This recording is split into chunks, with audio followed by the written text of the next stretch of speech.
Hello, I'm Antoni Chan. I'm consultant rheumatologist in London, United Kingdom, and I'm reporting here the ACR 21 for the Room Now site.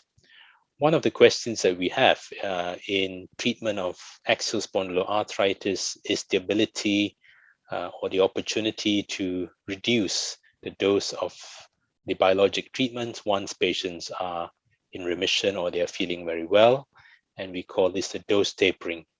Now, we have done this sometimes ad hoc in some of our patients, and more studies have been looking into this. And one of the abstracts that I want to highlight to you is abstract number 364 here at the ACR 21, a study looking at dose tapering of TNF inhibitors in patients with axial spondyloarthritis over a 2-year period.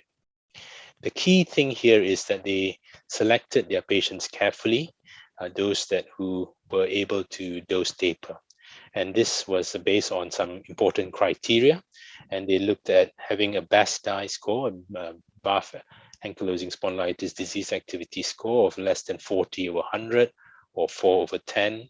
The physician global score of less than 40 or 100, again of less than 4 over 10, and no signs of any disease activity in 1 year prior to them dose tapering. And these patients could be lowered to either 2/3 of the dose, half the dose, or a third of the dose gradually over a period of 48 weeks. And what they have done is that at the end of 2 years, when they followed these patients up, there were nearly 200 patients in the study. 106 of them were followed up at 2 years, and almost half of this, 55 patients or 52% of patients, were able to successfully taper their dose.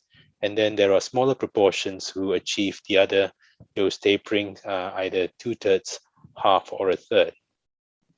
This is an important study for us because many of our patients with axial spondyloarthritis are often younger, and they would have a longer time on treatment with their condition.